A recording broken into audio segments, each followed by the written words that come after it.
Welcome, everybody, to Issue Crew Movie Reviews, more specifically our Dragon Wheel series, folks. We are back for the second installment. I am Riley, of course, joined by my co-host, Mo Diggity. Hi, everyone. We're here for another Dragon Ball review, being streamed live on Mo Diggity's Kick, and then being sent to you in podcast form for the pleasure of your ears. If you didn't see it that time, it's all a great time. And we're here to review a Dragon Ball film, folks. We spun the wheel last time, and we landed on a little film I like to call Dragon Ball Z: Battle of Gods. I mean, whatever. It's fucking stupid. What's even in a name anyway? I don't even know what the big fucking deal is. Yeah, and not to be confused with Dragon Ball Super Battle of Gods, which is a fake movie that Mo made up. No, it was not. It was not. Which is fake. an arc of Dragon Ball Super, I suppose you could say. Dragon Ball Super Battle of Gods. You could refer to the Battle of Gods arc as that, I suppose. But this movie is called Dragon Ball Z Battle of Gods. Well, I think that's fucking stupid, and they should. That's like where they first. Dragon Ball Super only happened at all because this movie did good. They didn't even know Super was going to happen when they made this movie. I hate to sound like a redditor, but I'm going to need to see a source for that, sir. No, you're fucking stupid. Considering that Dragon Ball Super came out 4 years after this, Mo. They made this movie. Well, I don't remember. They made this a long movie time ago. They made this movie. This movie did great. They made Resurrection F. That also did great. So they were like, okay, we should just bring back Dragon Ball then, huh? And that's when they made Super. And it was super amazing. Yay! I made it funny. It was super amazing, except they made the tragic mistake of just making those two movies again. I guess I'm trying to think of it. Maybe that was just like a time crunch thing. Maybe they were like, we need to strike the iron while it's hot and bring back Dragon Ball now, but we ain't got those new stories ready yet, so we better fucking figure it out. And then they just did the movies. I just like a personal nitpick. I hate that saying, strike while the iron is hot. Ugh. I don't know. I just think it's silly. Why? What irks you about it? No. It's just like, I don't know, the way that, like, it's not because of you or anything. It's just like, I've heard like multiple times throughout my entire little Mo life. And like, we must strike while the iron is hot. Like, oh, shut up. That's just, you sound silly. You just sound like you're trying to LARP a little bit into fucking the old days when we were in the Middle Ages and we had iron and stuff and things. True. So, folks, we got a movie to talk about today. I'll give you the little summary, as is the tradition, and then we'll go into our deeper thoughts. So, this film follows Goku and friends a few years after the Majin Buu saga. I don't believe they say exactly how many, or if they did, I wasn't paying attention. I wish that they would just like rename it to Dragon, like Goku and friends. Like, just drop the Dragon Ball Z or Super part of it and just say Goku and pals. It's Goku. Yeah, just name it like the Goku and pals plus Krillin. One of the movies on this wheel is going to be an extremely boring episode. But I said I had to put every movie on the wheel. Even this movie that I know provenly is literally nothing. It's called Yo, Son Goku and His Friends Return. And although it's the most boring film of all time, it is like responsible ultimately, even more so than this movie, for us having Dragon Ball again. So it's a historically significant movie, but it is not anything. Why is that? It's just because it was the first Dragon Ball thing in many years. I believe Toriyama worked on it himself. It was kind of his dipping his toes back in. It was just a stupid little story where like the Z fighters hang out, and then Vegeta's brother shows up, and he's like, "Hey, I'm Vegeta's brother," and Vegeta's like, "Oh, cool." And then some bad guys show up, and Goten and Trunks beat them as Gotenks, and that's the movie. It's just me, or are they just never going to get Gotenks off the freaking Goten and Trunks, off the fucking ground? You mean like in general? They've been doing a lot more with them lately. Yeah, but do you think they're ever going to get him off the fucking ground, though? Is anyone ever going to care? I mean, yeah, I would imagine at some point they're gonna do something. Like at the end of the day, like if they want to keep telling Dragon Ball stories, eventually there's gonna have to be some level of passing of the torch. And at this point, I think it's well. If you had asked me before Superhero, I would have said at this point it's safe to say that that torch is going to skip Gohan and go down a little bit further. Oh yeah. But after Superhero, that might not be the case anymore because I think No, 'cause I'm no. trying to. Beast Gohan is now canon to the entire Dragon Ball Super series. Because the No, manga they I know he's expand. canon. I'm not saying he isn't. I'm just saying that pre Beast Gohan, I had dismissed Gohan entirely as Yeah. being Goku's successor. But now that that's happened, maybe he will be actually. Because I think he also said. I think he also decided. Maybe I'm extrapolating this, but based on some dialogue that I recall, I believe Gohan kind of, in a roundabout way, determines himself to start training again, like in Superhero. Like he says he's going to do that because he's like, I got to be strong to protect my daughter and wife. So, But not your daughter wife. but not your daughter wife. That would be weird. Um, This is so the level that we're at, folks. If you're going to groan right now, it's going to just strap yourselves in. It's going to be a bumpy ride. So I think Gohan might be an actively training fighter again. So that's a whole can of worms we're gonna have to figure out as the super manga progresses. Which do you? I guess there's a rumor. There's a popular rumor in the media right now. Do you buy it, Mo? Do you think that the Black Frieza arc just might be the final arc of Dragon Ball Super? Because there's rumors out there saying that might be true.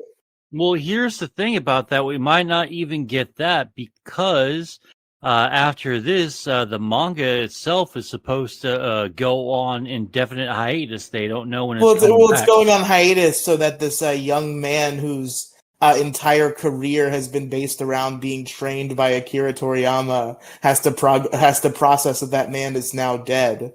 We can give him some time to do that, and then he'll be ready to pick the pen back up, I'm sure.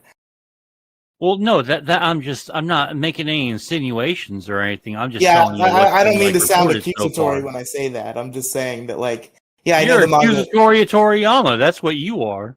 Yeah, I know, but like, yeah, it's just I'm sure it's rough on the guy. He really did. He really looked up to Akira Toriyama in a very deep way that I don't even think we can understand, like, culturally. Like, I think it's like he held that man in a higher regard than like anybody would hold anybody in the United States of America. So do I not get any recognition for that joke just a second ago? I might have not heard the whole thing and not understood the joke. Yeah, I called you accusatory of Toriyama.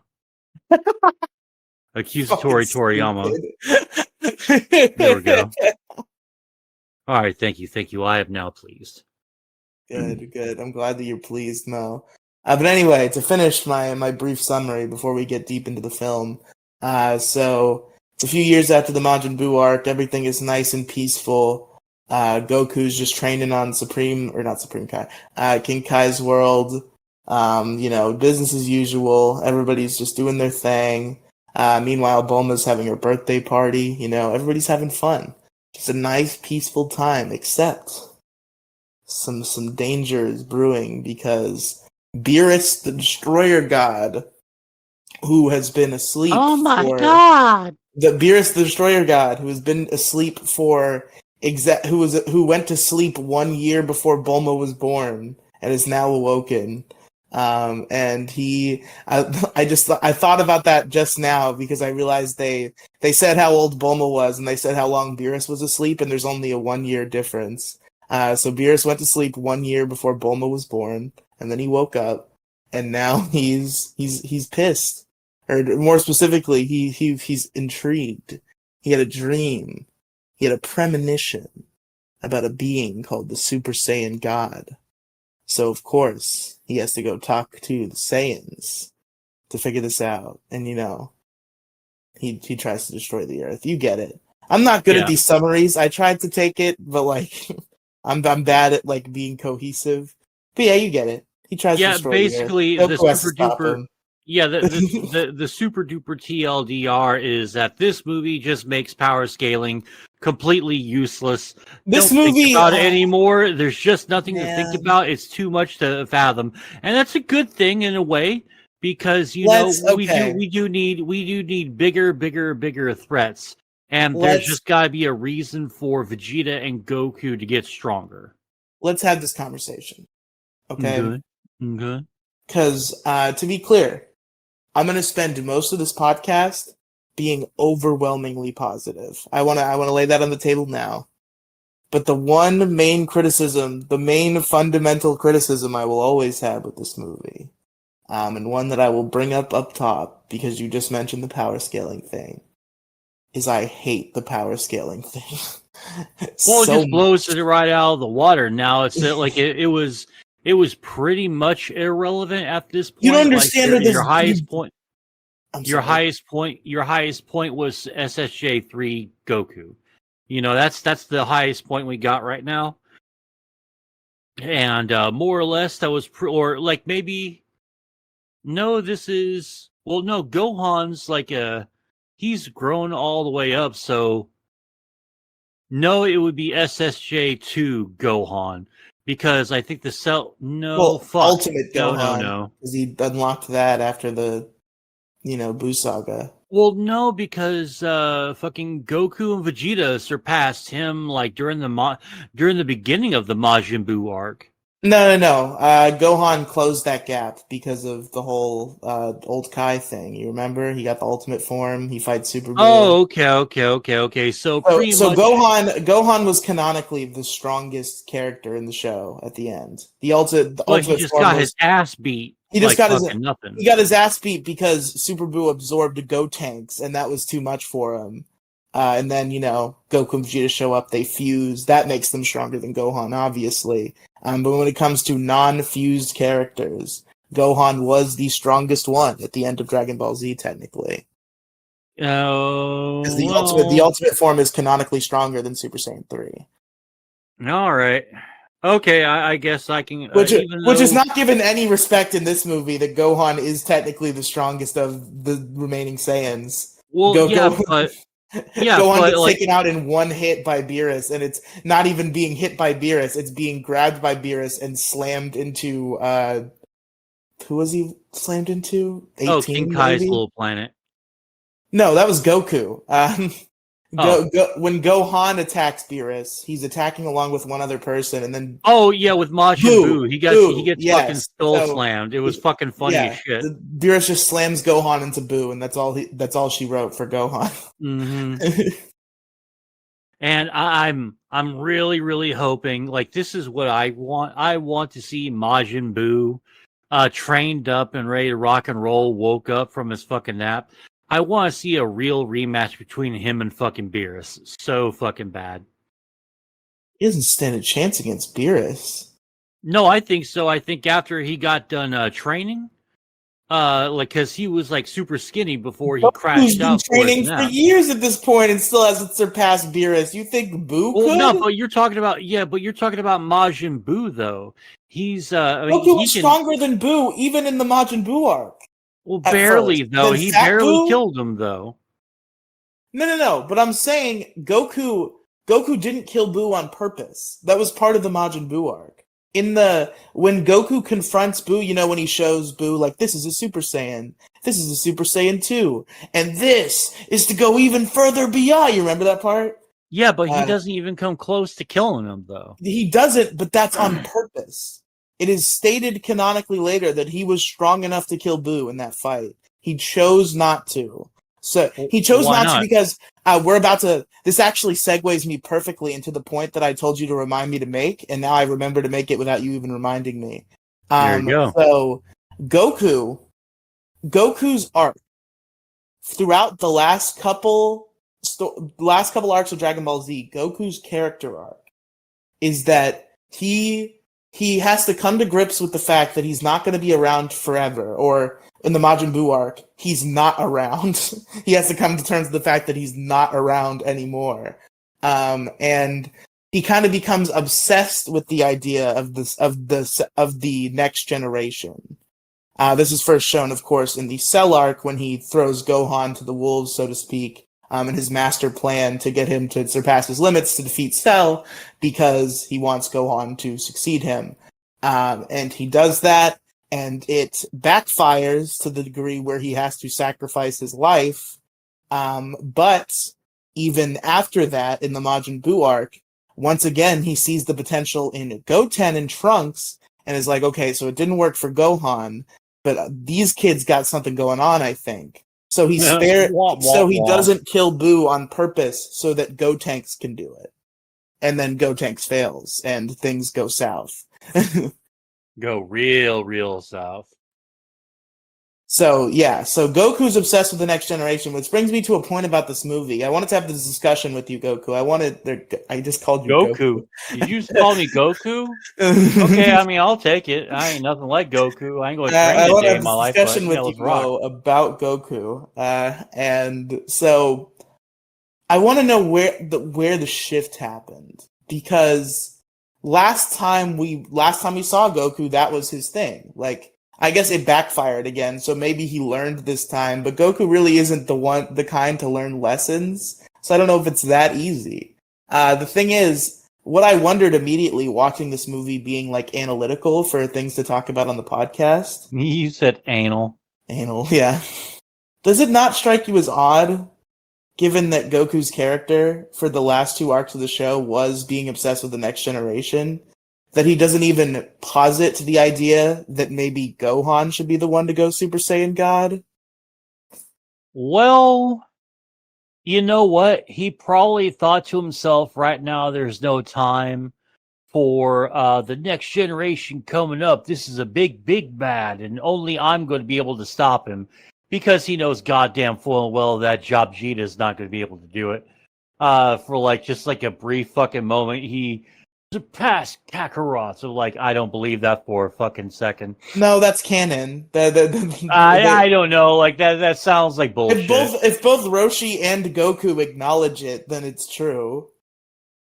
God. Okay, whatever. I won't argue. They held that up kind of in the recent DLC. Not that it had anything to do with Battle of Gods specifically. But they recently did a DLC for Dragon Ball Z Kakarot, which I don't know if you played that game, Mo, but I definitely recommend at least watching a YouTube video of this DLC, because it covers the end of Z, but it adds in a final fight between Goku and Vegeta, and it's amazing. It's very well written, very fun to play, it seems. I haven't played it, but people seem satisfied. It's a really cool bit of extra content, and Sticky Hands is asking, where's Sonic Adventure 2 Episode 2, dog? I'm edging. I didn't upload that. I have no idea what that is. Battle of Gods sucked. I didn't upload the fucking shit! I didn't upload the big guy, little guy video today! Fuck! I haven't forgotten to do that in so long! Wow. Riley made an oopsie. Waka waka! I'm so mad at myself. Letting your only fan down. And then emojis that I don't know what they are. You're gonna have that tonight, Redox, okay? It's coming out before I go to bed. Anywho, sorry, anyway, I apologize. I interrupted you. What was I saying before Redox ruined everything? Ecstasy pills. That's what Sticky Hands is just posting in my chat right now. Redox, you're a silly man. Is that ecstasy pills? Why are there exo pills on fucking emotes on Kick?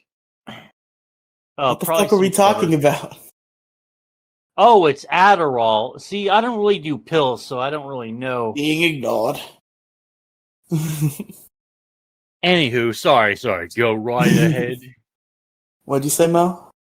Oh, no, go back to your thingy.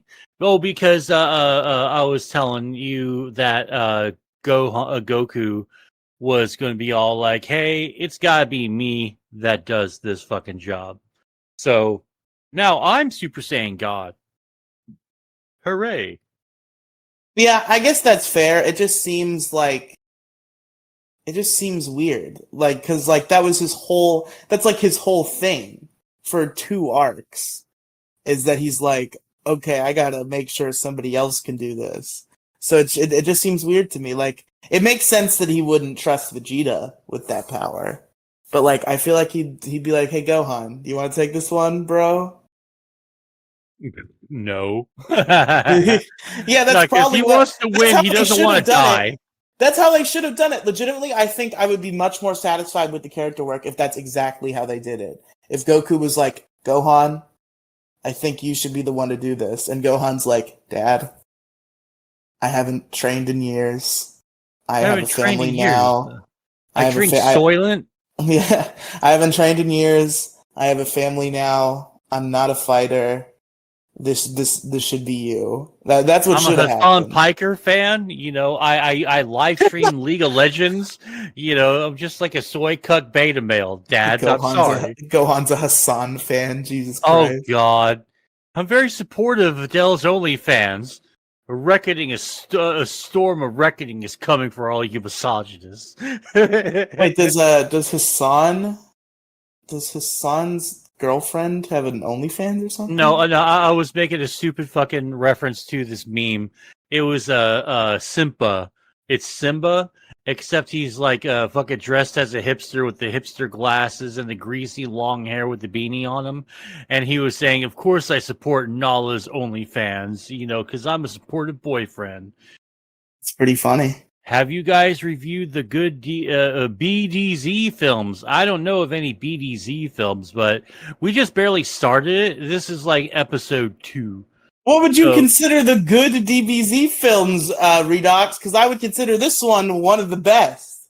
Redox, so if you feel like you're talking about, if you're not in the Discord here, ! Discord. Redox doesn't have a Discord. Oh. He deleted I gave him a Discord long ago. Oh, okay. All right. Well, never mind that then. He kicked his Discord addiction. It's very honorable. Oh, you have one again. I forgot. You've failed your honor. The best, you're out. I'm very stoned right now, and I'm very capable of talking about Dragon Ball while I'm stoned. But what I'm not capable of, apparently, is remembering Redox as a Discord account. I harass Riley on Discord. Yes, he does. He does occasionally harass me on Discord. That's correct. But yeah, enough of my like weird gripes out of the way. It's time to just rip into my real feelings of this film. Is that it's amazing, honestly. And this is wild because I remembered it pretty positively. Better than I remember. I was like impressed genuinely going back to this. Maybe it was because the last time I interacted with Battle of Gods, it was the Super Arc, which now, by the way, I am very much assured in my resolve that the movie is head and shoulders better than the arc. So I think maybe just that arc wasn't too great. And that kind of made me remember Battle of Gods a little bit less fondly, even though I still remembered it was a great movie. I still found it to be like probably one of the middle ones, maybe upper middle. This movie was fucking amazing. It blew my socks off. Oh yeah. It was. This was a lot better than the anime fucking arc that we got because it was just way too fucking long, and this was much more succinct. And I enjoyed this arc a lot more just as the movie, and not the fucking like long ass fucking thing that we got. And I just fucking like I didn't like it. The fight just went on way too fucking long, and I didn't want to have to fucking deal with it. It was just boring. The thing about this is like, so this story is designed. This story is like perfect to be a movie story because like. The thing about these movies and its relation to the super arcs, I've always upholded that it goes opposite for both films. That Battle of Gods as a movie is much better than Battle of Gods as a super arc. But I also think that Resurrection F is much better as a super arc than it is as a movie. And I think this story is just like perfectly tailored to be in a film. Like, this is a new character. We don't know a lot about him. We don't need to know a lot about him yet. It's just like we're telling a story. This story is very good at being like a self-contained one and feeling whole. Yeah. Whereas you tell a story about Frieza, and it's like, so Frieza's back, but it's just a movie. Like, there's so much potential here for like stuff to happen. And they made an arc, and it's like, okay, so they did some of that cool stuff they could do. So now Resurrection F doesn't feel as lame and nothing as it did before. So that's, I guess, where I draw the difference. Battle of Gods, perfectly tailored for a film. Resurrection F, they needed more than a film. Yeah, all right, I'll go ahead and give it to you. Yeah, but this movie was great. The visuals were stunning. There was a lot of great. I like that most of this movie was basically a slice of life movie, because this is like, for most people, for people who didn't go and seek out the Japanese only OVA, Yo Son Goku and His Friends Return.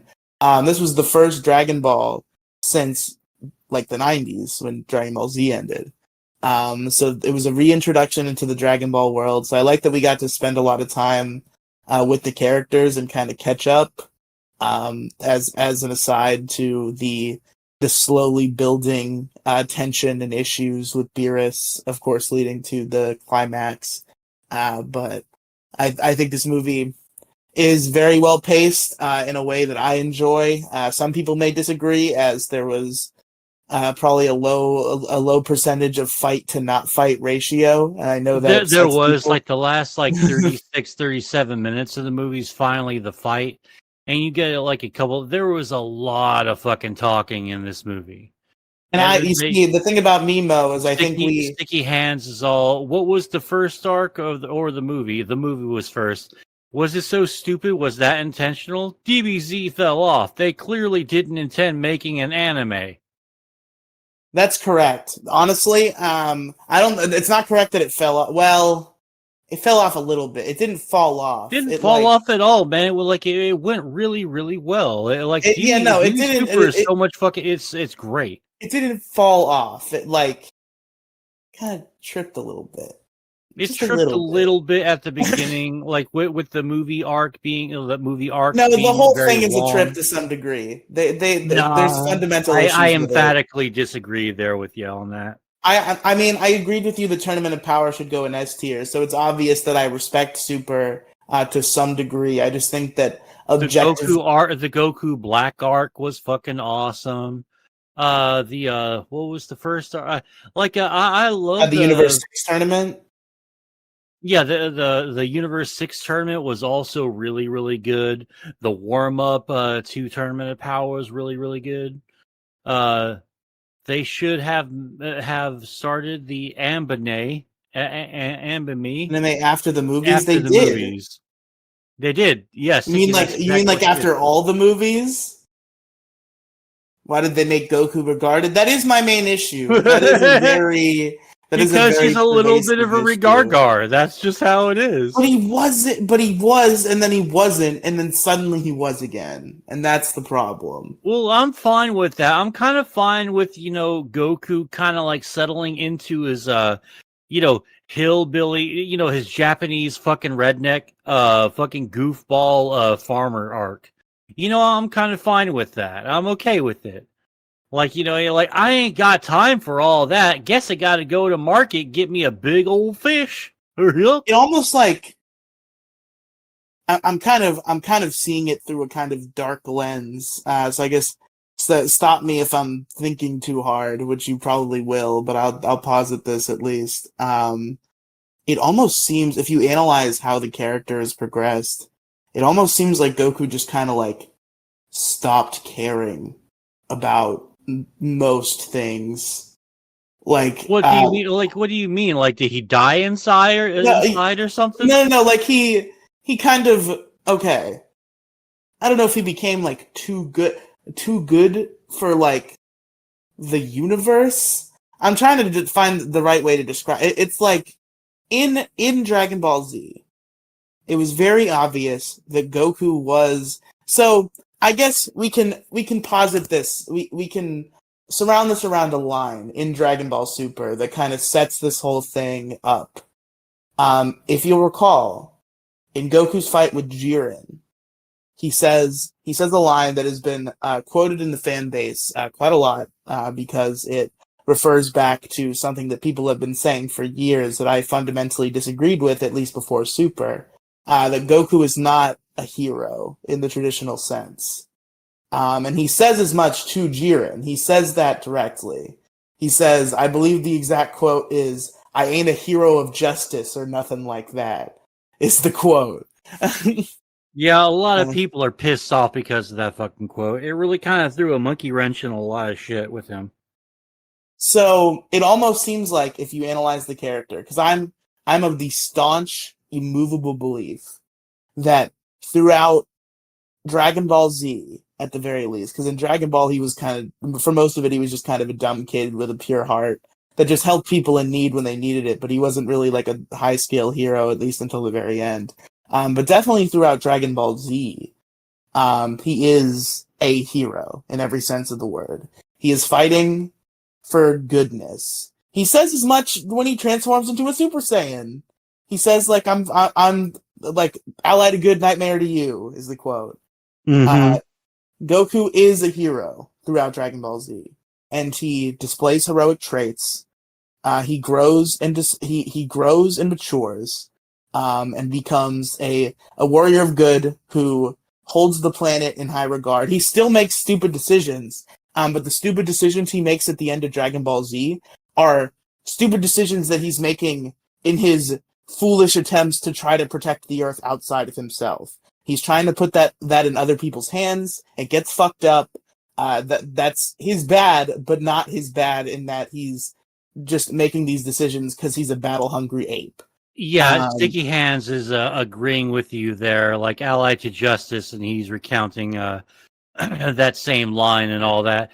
DBZ super writers don't know what they're doing. That's the assertion. OG DBZ wasn't that bad with with fucking Goku.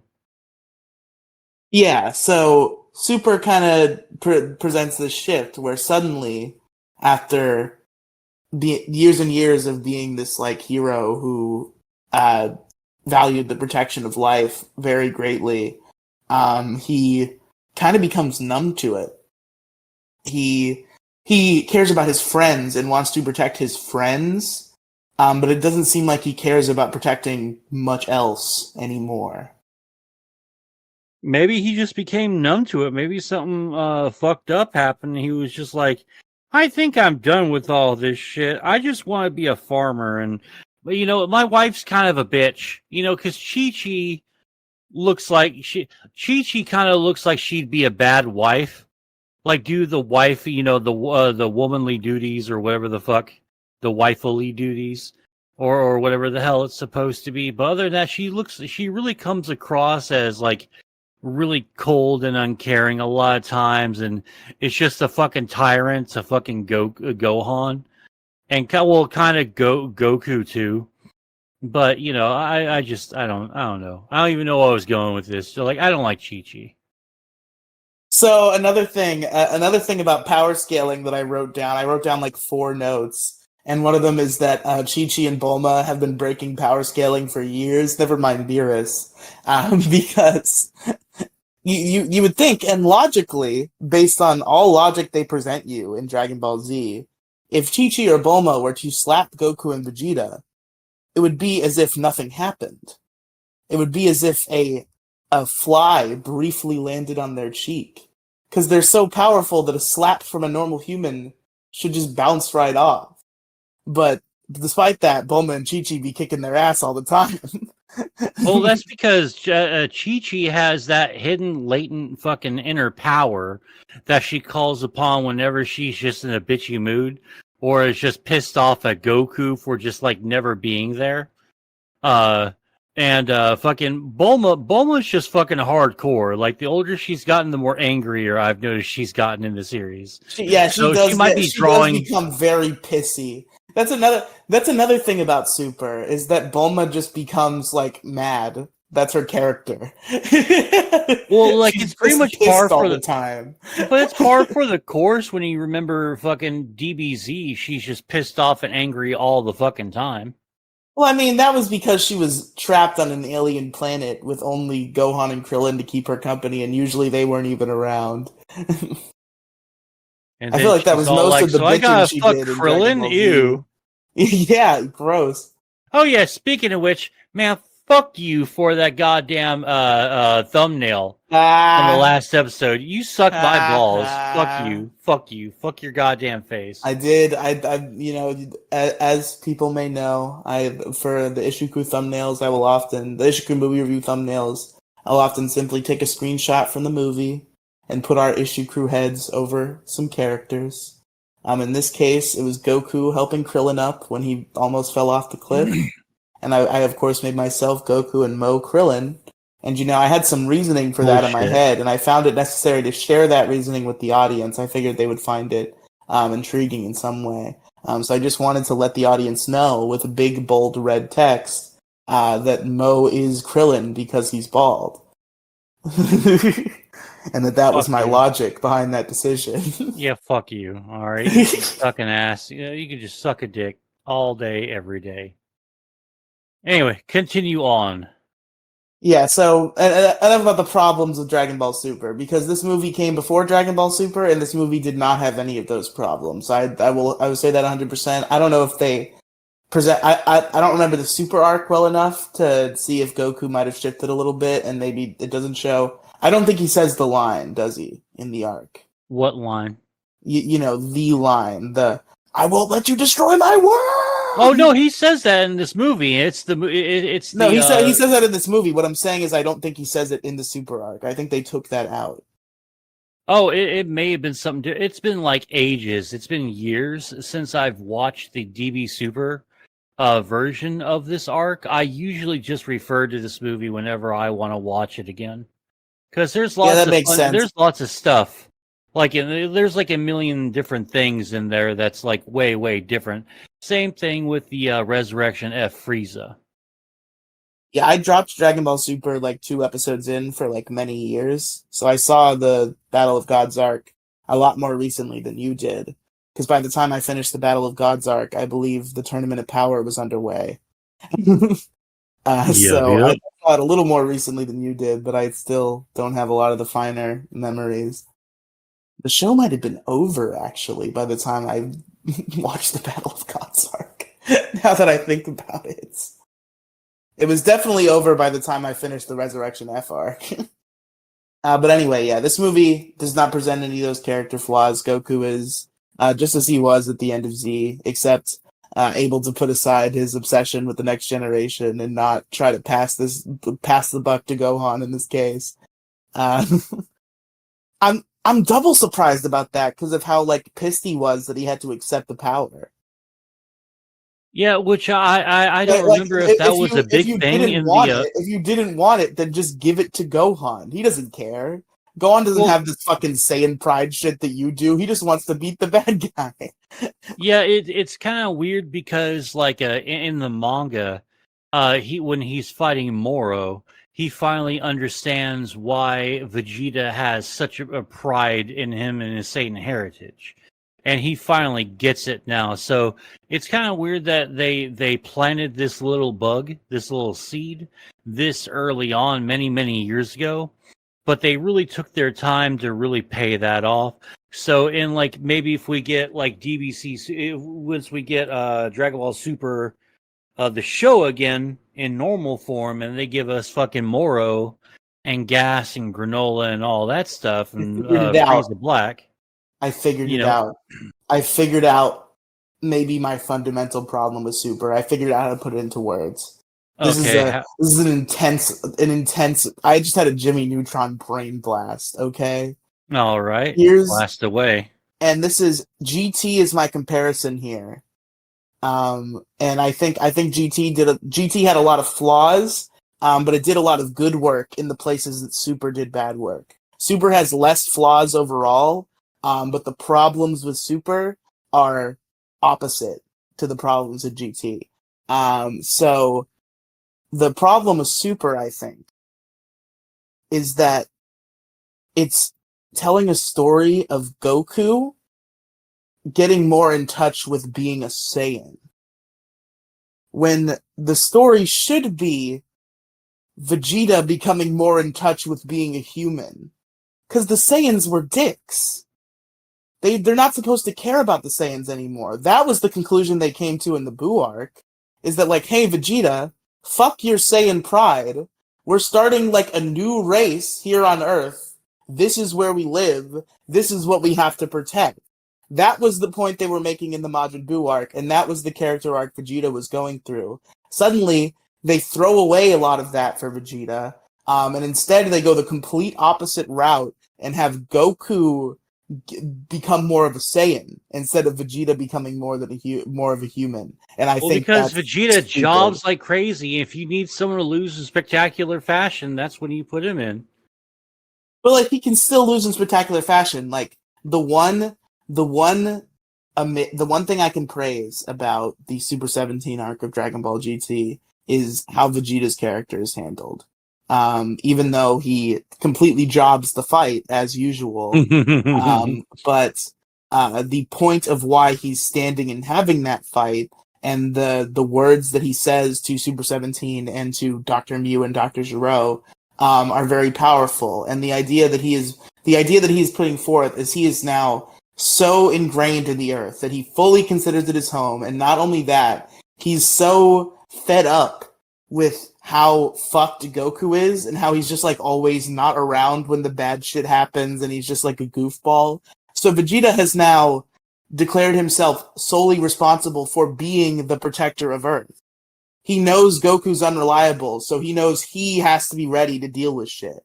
It turns out he wasn't, because Super 17 is bullshit powerful. But he stands, he fights for his planet, and he ultimately loses. But the character idea behind Vegeta being now so ingrained into Earth that he considers it his responsibility is very powerful. And that was the right character story to be telling, rather than telling a story about Goku becoming more in touch with a race that sucked and were dicks. Well, I mean, oh, you do have a point there. I mean, maybe I just need to rewatch everything again to really maybe get a better grasp of like what I'm thinking I'm seeing here. But so far, like I feel like you got a point. I just slightly disagree with you because I think it's a little bit more than that, though. Because eventually, all roads lead to Dragon Ball Superhero, and I think I think that's where we're really headed towards. So while Super has some flaws, it did pave the way for Dragon Ball Superhero. I think that's what we're going to get from now on, because the new Was it a movie that's long going to time? be coming. Oh my god. Mo Diggity, I think you just blowed the lid off this whole thing. Was it a long... Did they want to make us hate Goku and Vegeta so that they could make the story about Gohan and nobody will complain? Was that the game here? I mean, eventually they're going to have to move, move toward Gohan, Gotenks, Trunks, and Broly, because those are the ones that are going to be. They're going to be the Broly's ones just as old as Goku and Vegeta, age-wise. No, he's still kind of a fucking kid. He's like in his 20s as a Saiyan. Like What? Saiyans age incredibly like slow. But is it not... I thought it was canon that Broly and Goku were born like around the same time. Was it? Because he just looks awfully young. Like they kind of drew him like a big 20-year-old muscular dumbass. And like Well, I mean, I Goku think kind of looks like he's to kind be of fair, in his 30s. In the Broly movie, I think everybody looked kind of youthful. Like if you look at Goku, even in the Broly movie, he's looking younger than he usually does.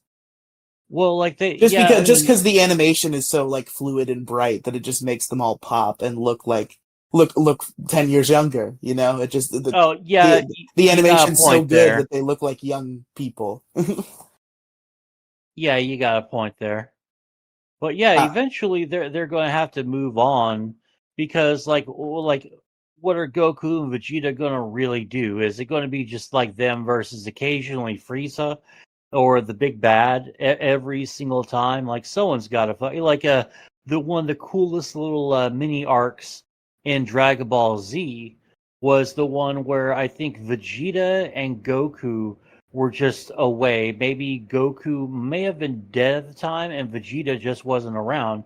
And it was when Garlic Jr. came back, and they had that like 6 episode run, the Garlic Jr. saga. Goku was on Yardrat at the time, and Vegeta was not friends with them yet, so they didn't care. He didn't care that they were in danger. Oh, okay. Yeah. That whole little mini arc was really, really cool. Like and that's why I love Dragon Ball Superhero so much, is because we get an arc without most of the Saiyans, right? Like the main ones anyway. And you do have that character development with Gohan and like literally everyone else. And finally, they give some real love to fucking Piccolo, because God knows Piccolo's been due for a fucking upgrade. It's so nice. It's so nice. Piccolo's it really is. Be able to fucking hold his own now. Because we're really starting to see in the entirety of the Dragon Ball universe just how significant and relevant Namekians are to the entirety of how time and space works in their universe and all universes. Because allegedly the one that created the Super Dragon Balls, the planet-shaped ones, and that you see in Dragon Ball Super, apparently that's the god, the tippity top tier Namekian god who created those Dragon Balls. I didn't know the Namekians had anything to do with the Super Dragon Balls. I thought the yeah.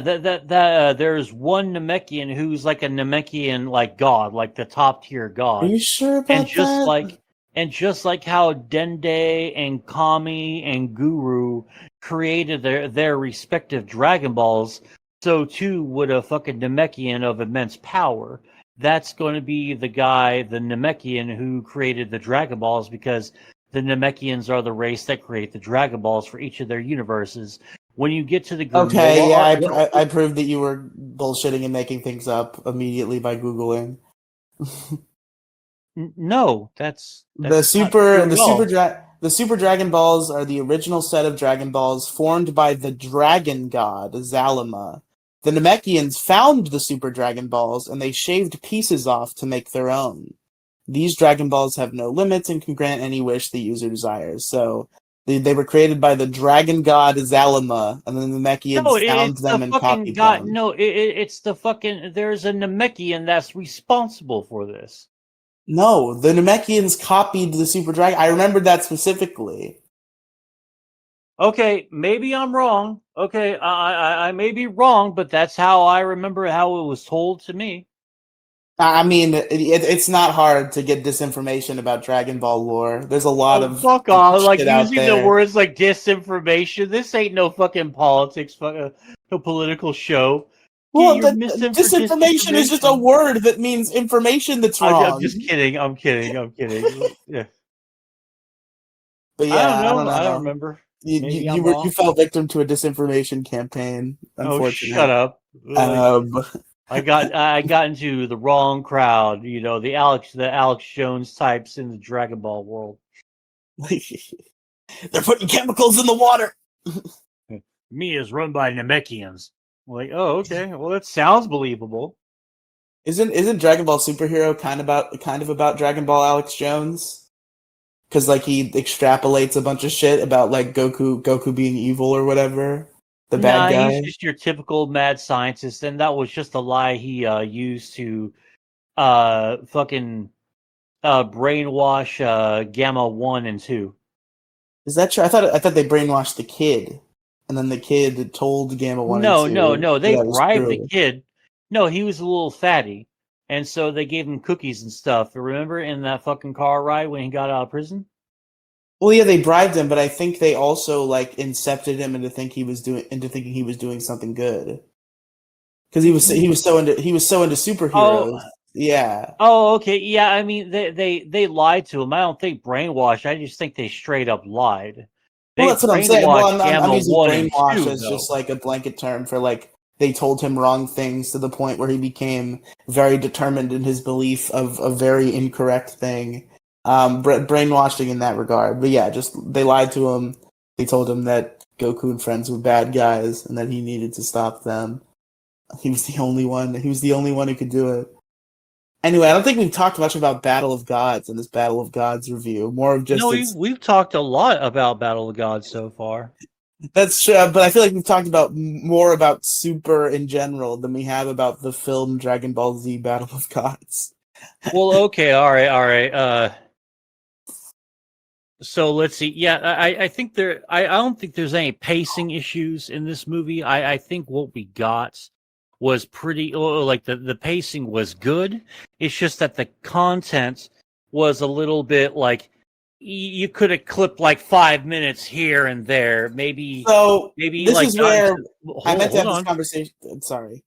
Yeah, maybe get to the point like when Beerus and Whis are like looking for the fucking pudding. Maybe we don't need 5 more minutes until he finally just goes over the Majin Buu, and we get like the best scene I think in the movie thus far. You know, that's because that's one of my favorite fucking scenes. Because I love that fucking Buu gave no fucks whatsoever and just like fucking licked all the goddamn pudding cups. Like, no, they're all Buu's now. That was fucking hysterical. Like he doesn't even know who it is, but doesn't. Maybe he does, but he doesn't care because he's basically a god as well.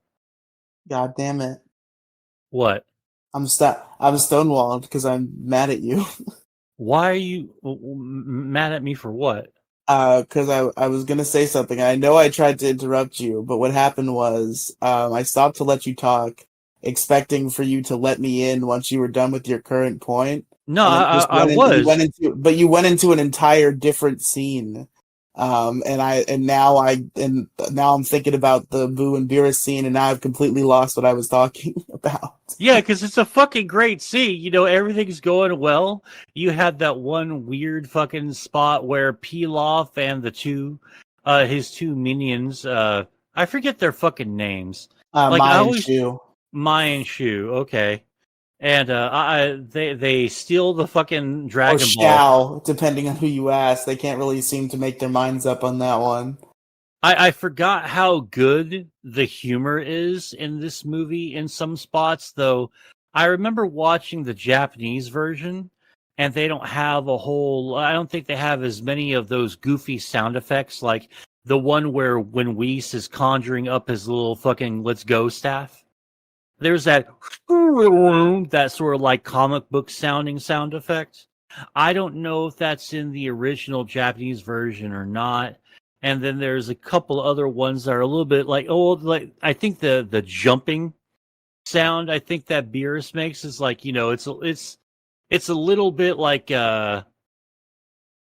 fucking old school Warner Brothers, like kind of like Porky Pig and shit like that. And I really like that. I really do enjoy that. Sometimes if I'm not in the mood to hear that, or if I personally don't think that it's going really well, it doesn't, or it doesn't fit the scene, it kind of annoys me a little. I just want you to understand the mental battle I just went through, folks. I want to give you a peer into the mind of Riley during that whole whatever Mo just said, which I did not get any of. I was in a battle with my last couple of brain cells to maintain the memory of what I wanted to talk about.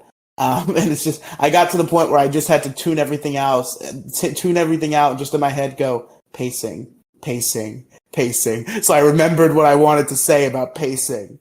So pacing. Yeah, the pacing is pretty good in this movie. You know, like if you really look at God damn, shut up. I'm kidding. I'm kidding.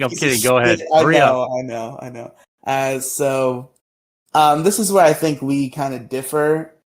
As Dragon Ball fans, I think as well as just like fans of action shows in general, where I am much more invested in the characters themselves. I'm not saying that you aren't, but you're obviously there more so for the fights. Whereas they can do slice of life shit for as long as they want to because I eat that shit up like 100%. Like I like spending time with these characters outside of the main fights. And I think I value that a lot more than most people, you included. So for me, it's kind of a point in this movie's favor that it spends a lot of time just being with the characters outside of the main battle conflict. Well, I know, but like you give me a little taste of like a good couple of fights here and there, and then you had the little brawl between Majin Buu and Beerus, and I enjoyed the shit out of that, and I liked how he just like ran fucking through every single Z fighter. It was fucking hysterical. Gohan, I think, got the most humiliated because at least Boo was able to stand with against Beerus for like a few seconds. Gohan should be, if Gohan not, showed up and got fucking headbutted and thrown to the ground immediately. He was in the fight for at least 3 to maybe 4 seconds. 5 being generous. This is a deep nitpick. I have to nitpick if I want to say negative things because I love this movie so much. But I think it is kind of just like weird how quickly they dismiss Gohan. Because like I could buy that in the like whatever many years since the Buu saga, since Vegeta and Goku have been training and Gohan hasn't been, that he is a bit weaker than them at this point. But I think he at least should have been able to take as many blows as Goku did. Like, he should have taken at least 2 hits to take down. And it's weird that Beerus did not even have to hit him himself. He just slammed him into Buu. Like, the fact that even pre-Rage Boost, Vegeta, like, kind of hit him a little bit makes it kind of stupid that Gohan had no such luck. Well, yeah, I mean, but you have to understand that Beerus is just head and shoulders, and then about 20 or 30 other heads and shoulders just above everyone. No. I'm not saying, yeah, I know, but I'm just saying, I try to, because power scaling still exists. As absurd as it is, it still exists. So I'm trying to, like, understand here. And theoretically, at this point, Gohan should at least be on par with Goku and Vegeta. And although they stood no chance against Beerus, Goku and Vegeta at least landed a couple punches and took a couple hits to take down. Whereas Gohan was just slammed into another guy and immediately dealt with. Yeah, just like fucking like pushed aside, get out of my way, child, get out of here. So that's a little weird, but what can you do? Something that like I thought was a little funny in this movie was the random shots of the population. Yeah, like, that was one great. One in particular, like I've only ever seen it like once or twice. Like every once in a while, you'll just get like random shots of like some fucking cop. Like for example, there's just this random ass scene where like something's blowing up over at Bulma's birthday party, right? And traffic just stops, and then you hear this one guy in the car. What's going on over there? And this fucking lady cop with a scowl on her face saying, those people over at Capsule Corp are probably, using live explosives without a permit. And like she's got this angry rage on her face. And I'm like, what the fuck was the point of this scene? She's had pointed conversations with Bulma before, and they have not ended well for her. Oh yeah, she has history in that building. And like this is a little nitpicky thing that's not going to actually have any weight on my final fucking scoring of the movie. Also, real quick, hold that thought for just a second because I have to make this joke before I lose it. So it's obviously implied that Capsule Corp often tests explosives without permits.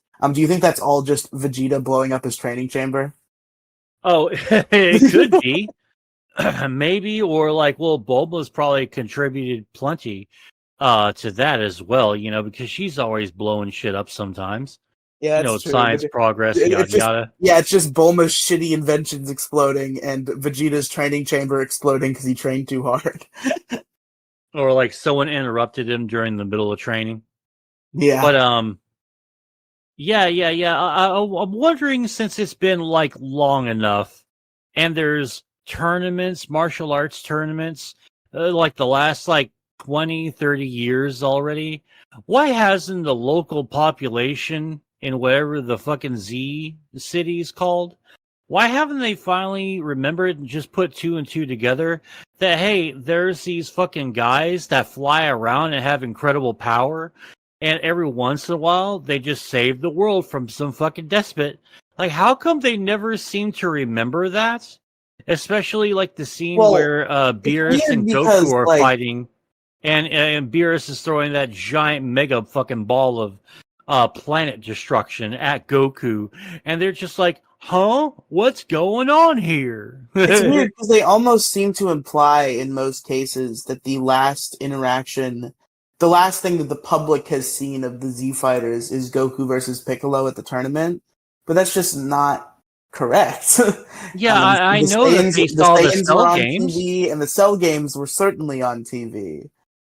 So it's weird that they kind of just ignore that. That they just kind of forget that happens, and they're like, yeah, you know, they know about Goku, but they just know about the time he fought Piccolo at the tournament. Yeah, there was even a brief moment. I think there was a couple of brief moments in Dragon Ball Z where the people there, they were in tune for a moment and like getting the mental image, I think, from the Z Fighters during, I think, their memories were wiped after the Buu Saga.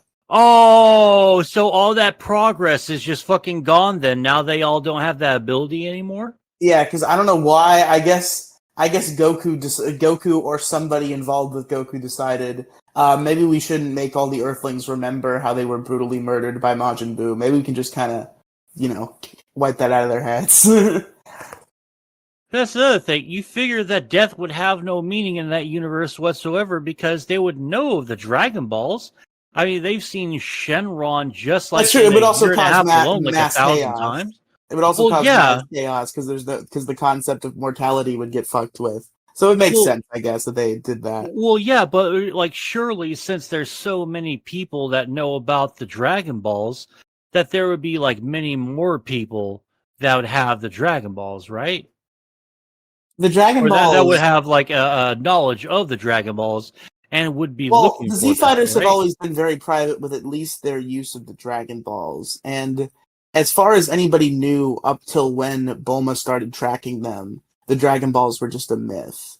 So I assume the general public's under the impression that the Dragon Balls are simply just a thing that doesn't exist, that some people made up a long time ago and is in some book somewhere.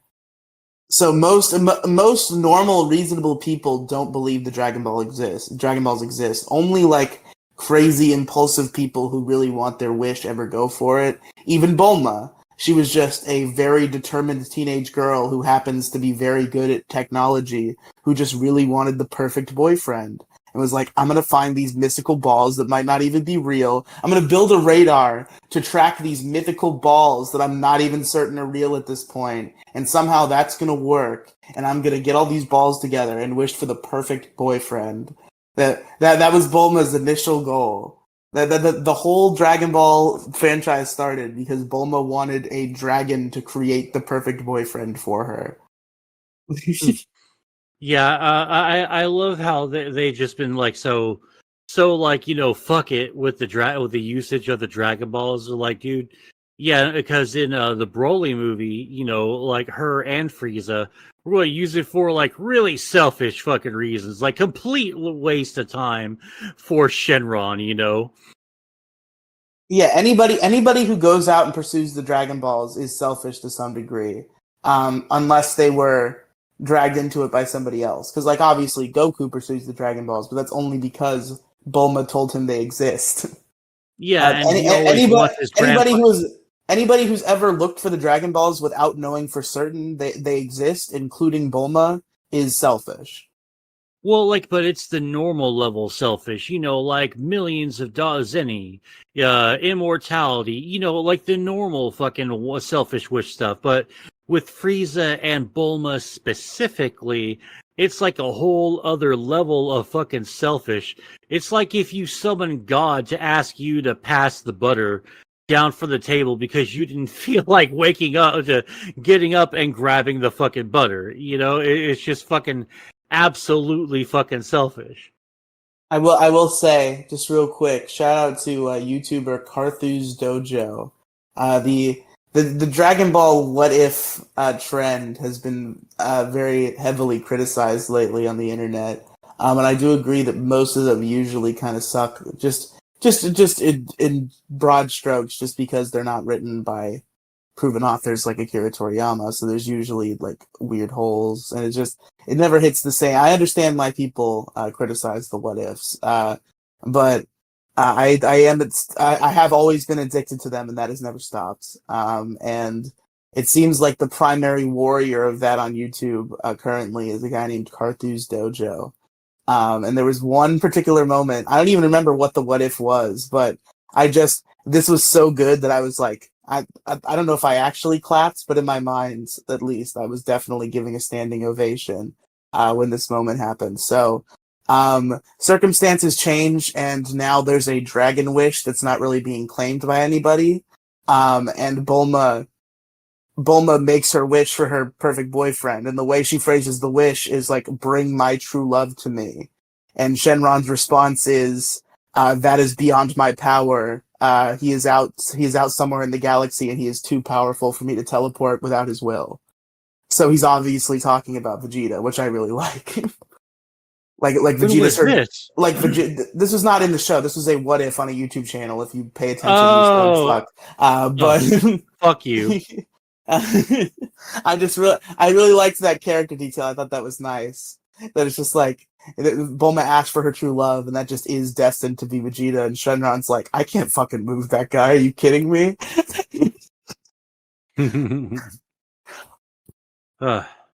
Let's see what else there. Yeah, the graphics in this fucking movie are really, really well done. It's sort of like I love how the graphics looked at the beginning with Battle of Gods, how they improved a little bit more with Resurrection F, and how they just blew everyone out of the water with Superhero and Broly. So, pardon me, sorry. So I'm really looking forward to how the graphics for the Dragon Ball stuff, the Dragon Ball movies and shows, is going to pan out, because I think we're getting, I believe we're getting Dragon Ball superhero animation style for the next Dragon Ball Super series that's coming out when they get Wish back into children again. Wait, for Daima? No, Daima's classic anime style. There's trailers out for it. Yes. Oh, I only saw the fucking kind of like big time 3D one with the thingy. You know, I don't remember. It's been like it's been a year. Man, shut up! Stop asking me so many questions, Riley. What the fuck? The Mo just makes shit up confidently all the time. No, I don't make shit up confidently. I'm just recalling what I fucking saw. Yes, you're extrapolating very faint, almost non-existent memories and just using them to make shit up. Oh, okay. So you're saying that I've just made everything up, just randomly out of the blue. You didn't know what this movie was called. You made up some Namekian god that doesn't exist. I fucking did. You're a lying sack of fucking shit. I fucking knew exactly what this fucking movie was fucking called. Exactly what this movie was called. Down to the every word and detail. Yeah, Dragon Ball fucking Battle of the Gods. No, wait a minute. I think you might have missed the character there. No, my character came out. Like, no, I think we can clearly see it, so it's fine. Oh, so the bit is you're cutting out every time you say it, so you're not right or wrong because I didn't hear you. Okay, I see what you're doing. Clever, I'm sorry, what'd you say? I'm sorry. Like, what were you saying? You were cutting out a little bit. Shut up. Anywho, I think I have said everything that I can possibly say about this movie. I did thoroughly enjoy it. It was like a good watch again, like, because I was thinking to myself, you know, I'm racking my brain here and I'm recalling the movie pretty easily. Maybe I'll just like turn it on, just skip around for a few minutes, and then all of a sudden I just didn't do that, and I watched the entire thing from start to finish. So, this movie. So we've had this conversation, and it's kind of my feelings are kind of developing. Having watched this movie again, it almost makes me disappointed at how Super turned out. Fucking why? Super turned out fucking awesome. Super had great stuff. I acknowledge it. I agree with you. We put Goku Black in A tier. We put Tournament of Power in S. There's good stuff in Super, but the character flaws that I described earlier and the fundamental flaws in the character work don't exist here yet. In fact, I think Battle of Gods is a perfect follow-up to where Dragon Ball Z left off. There's no Goku is still a hero. Goku is defending his world from Beerus. That's his top priority. Vegeta has not yet abandoned his Earthling, even though he wears his Saiyan armor the whole movie. They make it a point to mention that he doesn't usually do that, and that he's only done it in this case because he's getting ready to have to possibly fight Lord Beerus. He usually would not just walk around in his Saiyan armor 100% of the time. They made it a point to mention that. He doesn't. He doesn't all the time. He just does it most of the time. Well, in Super now, it's most of the time, yes. But none of these weird changes have been made yet. The story was a perfect follow-up to Dragon Ball Z. I don't like the power scaling of the gods, but it's not like...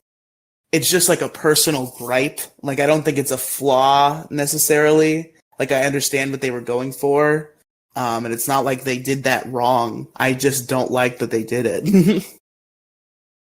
Well, so I get what you're saying. Unfortunately, I really don't mind the power scaling at all. Eventually, we'll see the point of the way that the power scaling is going, like why they're doing it like they are. I don't mind it so much. It doesn't bother me that much. It's the fact that they keep changing their mind. Because, like, even in this movie, they were a lot more reasonable about it. They made a statement in this film that they later retcon that Beerus. Oh, go ahead. Sorry. No, go ahead. They made a statement that Beerus required 70% of his power to defeat Super Saiyan God Goku. Well, yeah. Super Saiyan God Goku's awesome. current level. Yes, but then they immediately renege on that because Goku and Vegeta get much stronger because they unlock blue and stuff. And it's like, no, Beerus is like, no, I'm stronger than that too. And then, the series keeps progressing, and then they fuse into Blue Vegito, and Beerus is like, hey, cool, stronger than that too, though. Crow Royalty. I heard something talking about a dragon with some balls. When are we going to talk about the dragon's balls? Well, we have been talking about the dragon's balls like all freaking stream long, Crow. I'm sorry that you're just now getting here, Braham. I don't think that the flaws in this movie really hold it back that much. I think there's like some minor issues, but I don't either. You're going to hear my rating and you're going to understand just how not significant the flaws in this movie are. Okay, all right. Because I don't think that there's. I'm nitpicking for the sake of discussion because if I was only positive, I would just say the same two things over and over again. But to be clear, I fucking adored this movie. It was beautiful. It treated all the characters with care. The fight was great. Super Saiyan God is one of my favorite transformations, and this is one of like two moments it gets to shine. And it does it, and it's done very well. Obviously, this was its introduction, so this is what drove me to like it so much. I like it. I like how it follows the design philosophy of Dragon Ball. This is more like nerd character shit, or I guess not character shit, but rather just like world shit. Akira Toriyama has always operated under the idea of less is more. One of the main examples people give to quantify that is Frieza. So Frieza transformed, and he got big and buff, and then he transformed again and became this weird fucking crazy xenomorph alien. But when he transformed into his final form, instead of becoming something bigger and crazier, he became almost as small as he was at first. But that form was his most powerful one by far. Less is more. And they took that design philosophy and they applied it here, and they made it a point to make Super Saiyan God make Goku smaller, because less is more. I really like that they kept that design philosophy in creating Super Saiyan God. This is a new level of Super Saiyan. This is a new level of power that Goku has never tapped into before, but it doesn't make him bigger and buffer. It does the opposite. Huh. I never noticed that, I guess. Yeah, it's kind of people who go like way too deep in the paint with like analysis of Dragon Ball have made that point where it's just, and I think there's been interviews as well where Toriyama has put it into words where it's kind of a philosophy of his to make things kind of small but deadly. Like it's not all about just being like a big honking guy. Yeah. But yeah, overall this movie fucking brilliant. I will say one. Uh, I don't know how I feel about the hostage scene overall. Oh, the hostage scene. I don't even know if that was in the original series or not. I don't think they put that in Super. Well, the movie is the original thing, though. The movie came first. Well, I think. Well, no. Oh, yeah. Shut up. No, I think that was sort of like it's dragon time. Mo yelled the previous message in Riley's ear. It's dragon time. It's dragon time. He just dragged all over that place. Jesus Christ. Okay. I think it was kind of to like sort of highlight how arrogant they really are and how like a gun or like a sword or something is so like such a non-factor. And so they're like, oh, these little kids. It's also them underestimating Pilaf. No, he said I'm sorry. It was yeah, but they considered it a joke. No, I meant to talk to Crow. This was separate from what you were saying. Crow, he said your name earlier, and I'm looking at the chat. I know who you are. I've known who you are this whole time. It's not gonna see. He said your name, bud. Hi, Crow. Oh, Crow, if you want to join in, go right ahead. No, wait a minute. Why not? They've never seen this fucking movie before. Don't invite them here. They're just going to talk about fucking Green Lantern. Well, Crow's cronked out right now, so it's fine. It's fine. They don't want to come, y'all, so it's okay. Okay, all right. Let's go ahead. I guess we should probably, you have anything else you want to say, or you want to go ahead and start wrapping things up? I'm trying to think because I love this movie so much and I don't want to like miss anything because this is the last time we're gonna be talking about it because this is it. This is the review. Oh shit! Hold on, let me check my notes to make sure there's nothing else I forgot because I don't know. I haven't looked at my notes this whole time. And I know there's one notes that I definitely forgot. I think for once I finally talked about everything that I wanted to talk about, and I also remembered everything that I wanted to talk about. Okay, so I have two out of 4 of my notes I forgot. So, Riley talked about Gogeta Blue more. I know that shit is cool. Gogeta Blue is pretty cool. I do like that guy. Gogeta Blue? That's not his name. But. So first brief point. So the Super Saiyan God ritual, when they're like, it actually has to be 6 Saiyans. And they bring up Vegeta's brother from Son Goku and his friends return. And the problem is like he's too far away. Why did Beerus not think? Beerus wants to fight the Super Saiyan God so bad. Why did Beerus not go, hey Whis, why don't you go get that guy? Just go find him and get him and bring him here.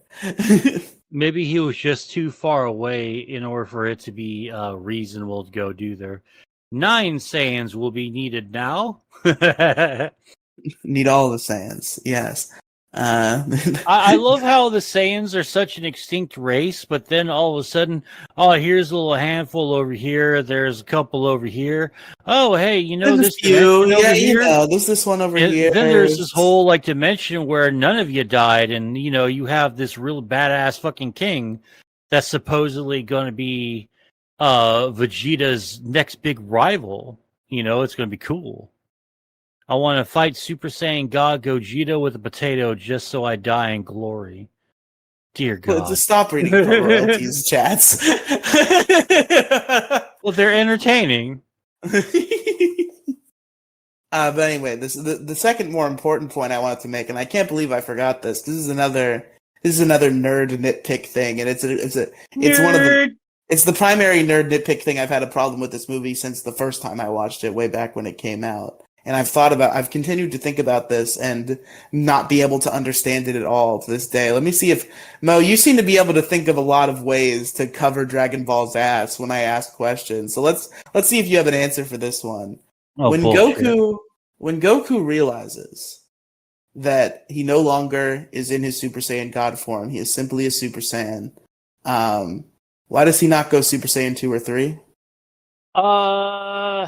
I don't know, but I personally think because Goku rationalizes never going the full transformation many times. Just sometimes if he can get like it's the power scaling once again and how broken it is because of Beerus and Whis That's true, but existing I now, understand. and Super Saiyan because Super Saiyan God because Beerus made the remark a little later on, after it finally ran out on him, that his body remembered the experience and now he has access to that.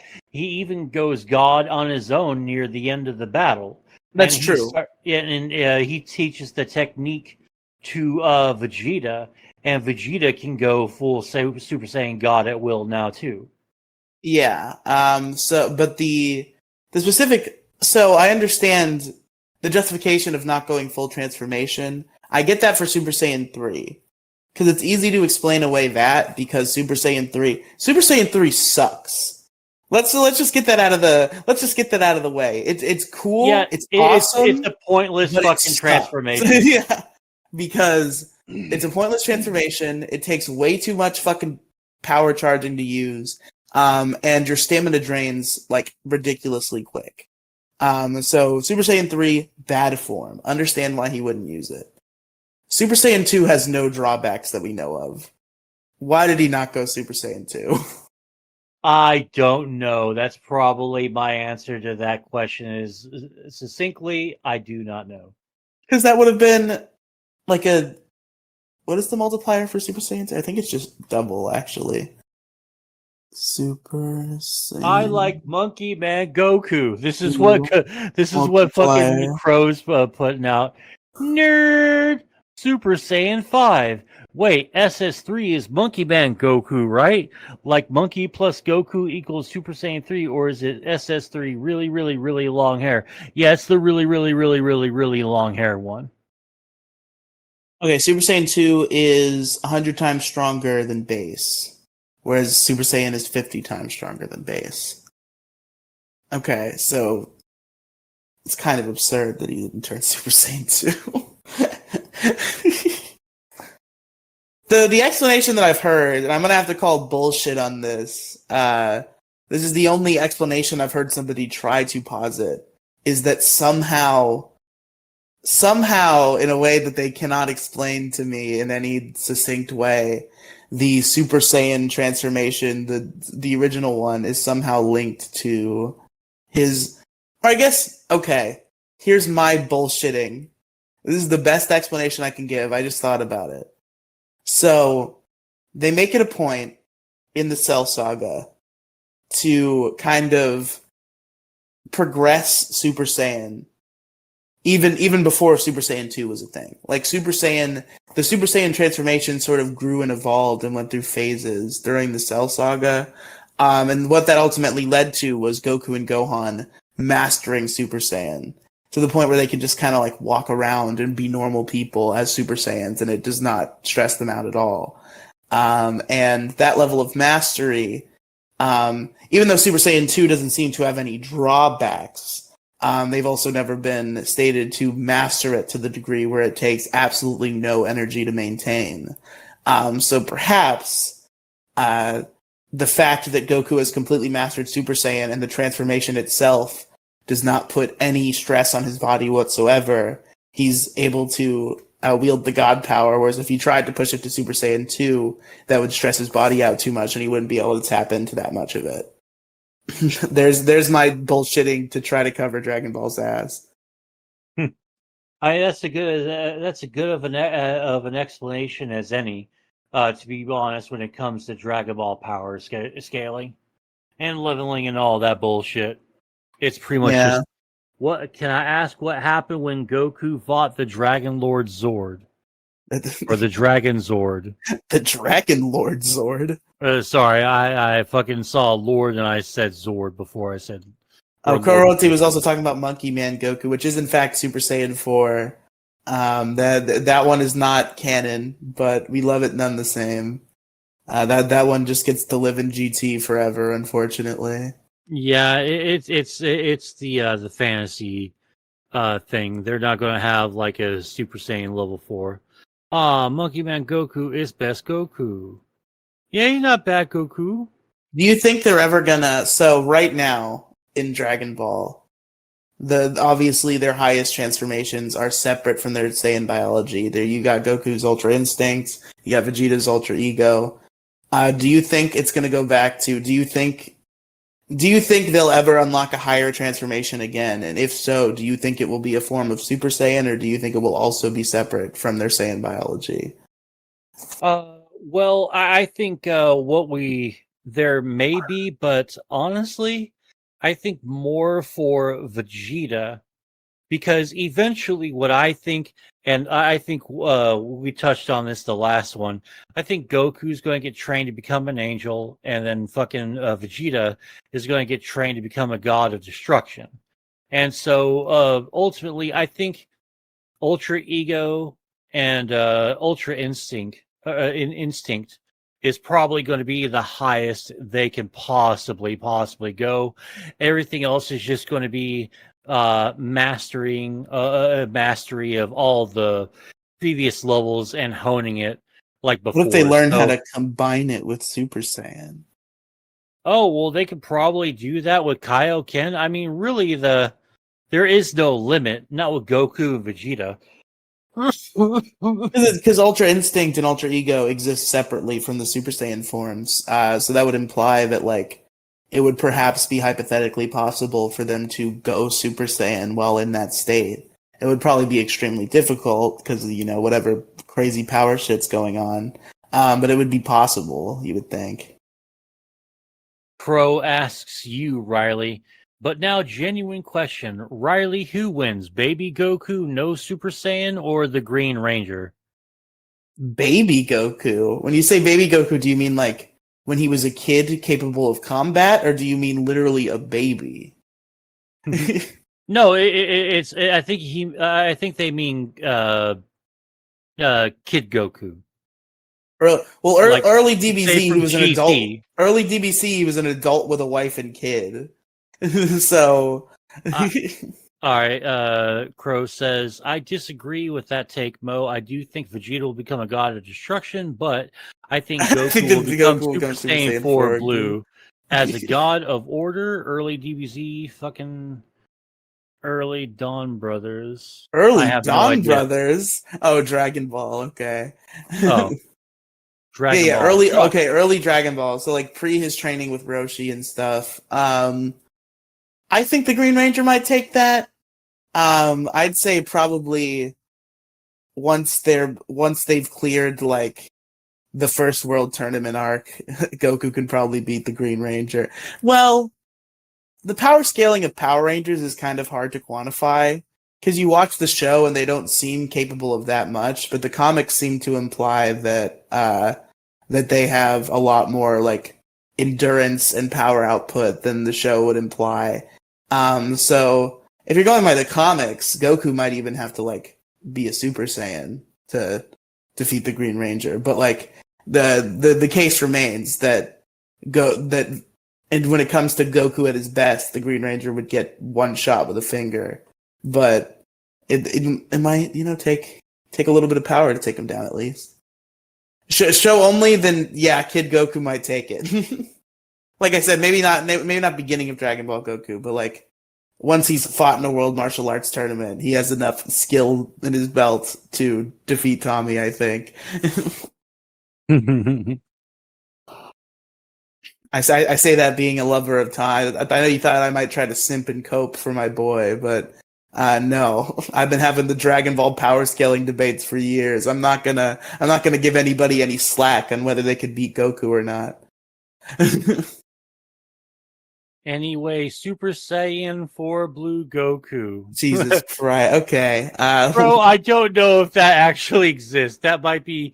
Are you talking about like the super gray? No, he's white not talking one? about anything. He's making No. it up. Do you remember this legendary piece of fan art? It was a piece of shit some fucking kid made in the early early 90. Yeah, you're talking about Super Saiyan 5. 2000. Is what you're talking Yeah, about. it's the fucking gray one, and he's all like wicked fucking looking. Yeah. So it's like Yeah, he's got the fur. He's got the Super Saiyan 4 fur, but it's silver instead of red, and he has like silver Super Saiyan 3 looking hair.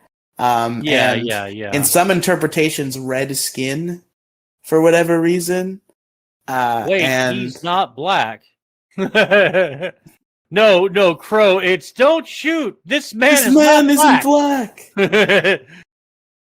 That's what that is. Don't shoot. This man isn't black. Okay, look, we can make racist Dragon Ball freaking jokes all day, but we should probably, I guess, wrap this up, huh? if you're listen. If you've seen, this is my mission statement. A lot of fucked up things happen in the world. I'm not wishing this on anybody.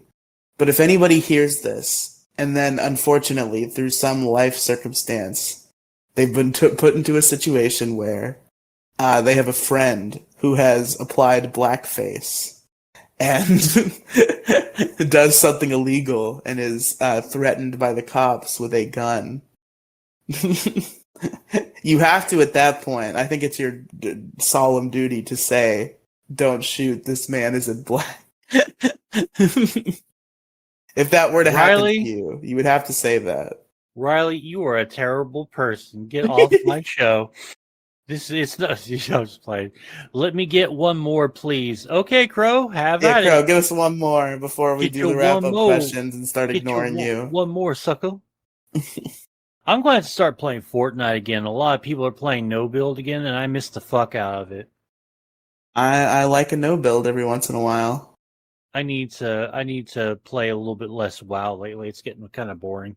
Dragon Ball is a show about an alien immigrant monkey man with a need to reproduce with natural born everything. He didn't have a need to do that. He had to be forced to do that at gunpoint, basically.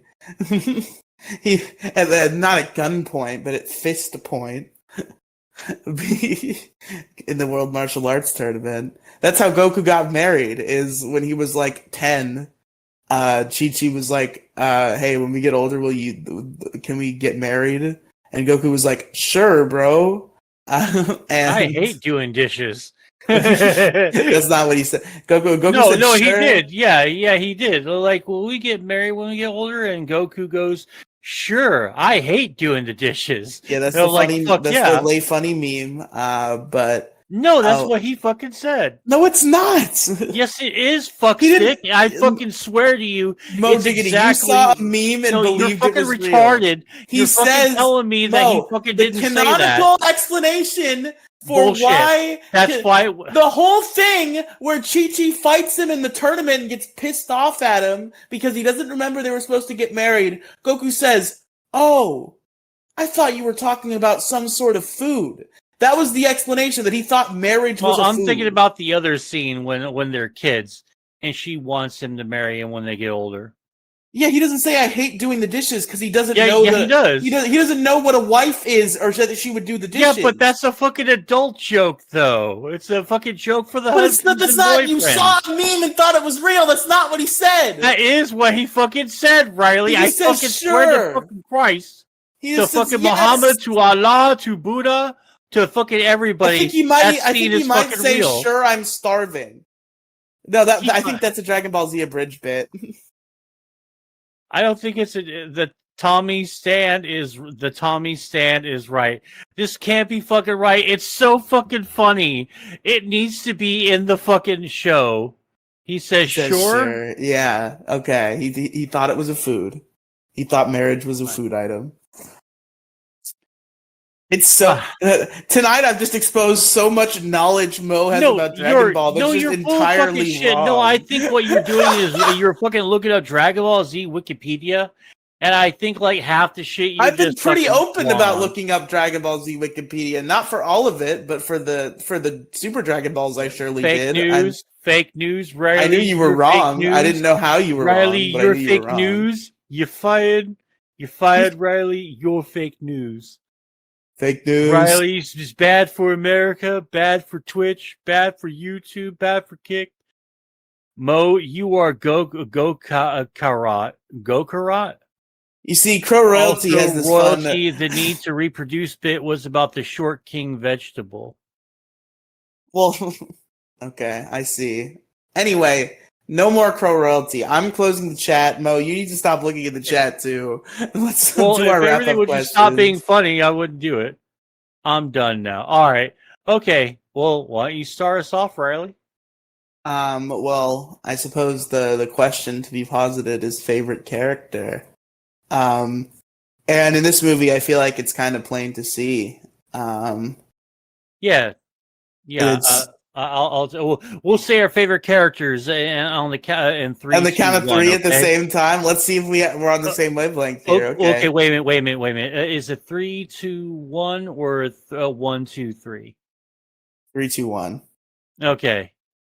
He's 3, 2, 1. Vegeta. Fuck. Why fucking Vegeta? Why not Vegeta? He spends the whole movie trying to protect the Earth and throwing his pride in the fucking trash to do it. Vegeta's a G in this movie. I mean, he did have the fucking bingo tournament dance, and that was Yeah, a pretty the good bingo scene. dance. It's gonna be really hard to not give that my favorite scene. I try to separate my favorite scene from my favorite character when I can, but Vegeta, just this whole movie is, he's protecting the Earth in this movie. I like it when Vegeta protects the Earth. It shows growth. Fucking damn the best character in this movie. You're not. No, God damn it. I didn't hate hear you. what they said. What was I didn't hear it either, and I don't want to hear it. So somebody take their ability to join this call. I don't know how to do that, so I guess it's not going to happen. Uh, All right. Okay. So, all right. So it's me. For me, it's Whis, because I fucking absolutely love Whis' character the entire time. He's just there as an angel, like giving zero fucks whatsoever. He's just fucking hanging out, making sure that fucking that was so worth it. What was it that you were trying to say, Crow? Because you kind of cut out a little bit, and we didn't catch the end. Vegeta is amazing. They said that somebody was the best character. I assume they said Vegeta. They seem to be a Vegeta fan. Oh, okay. But yeah, he fucking Whis. It's Vegeta. Crow confirmed fucking- for me in my DMs for some reason that it's Vegeta.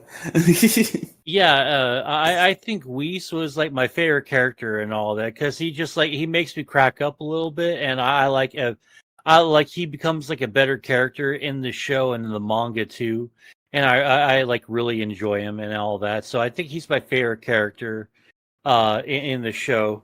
Well, I kind of wanted to say Beerus, but I didn't want to be so fucking basic bitch about my pick.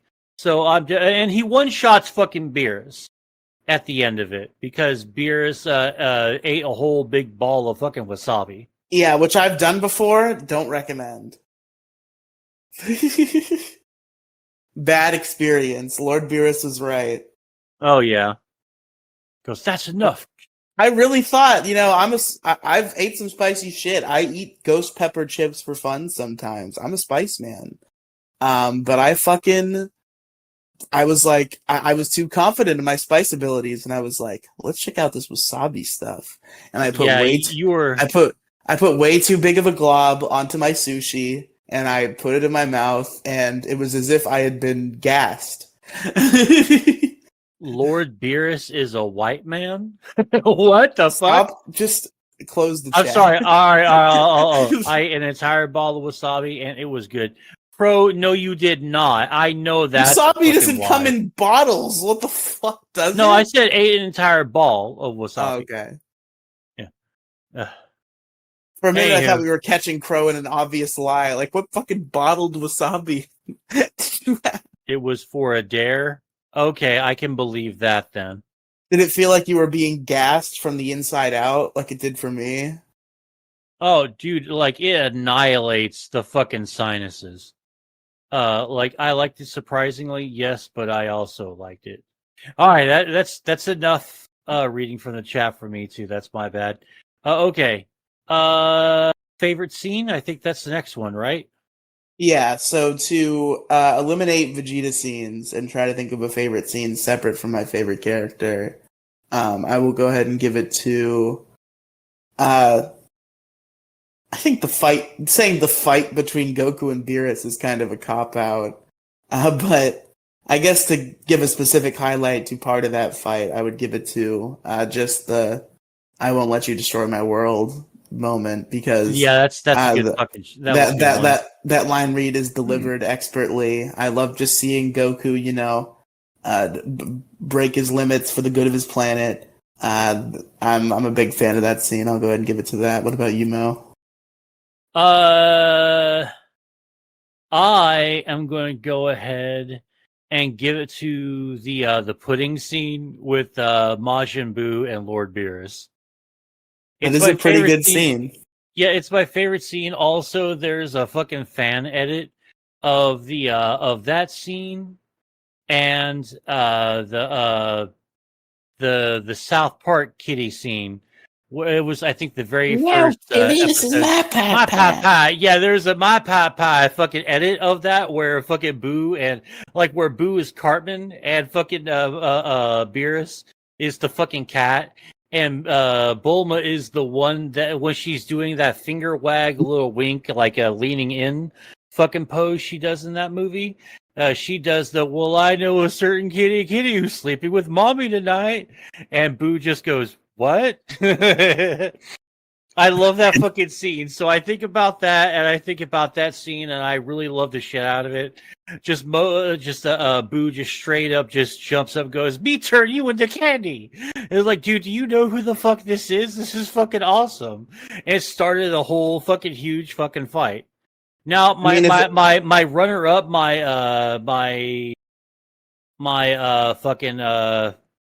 what's the honorable mention?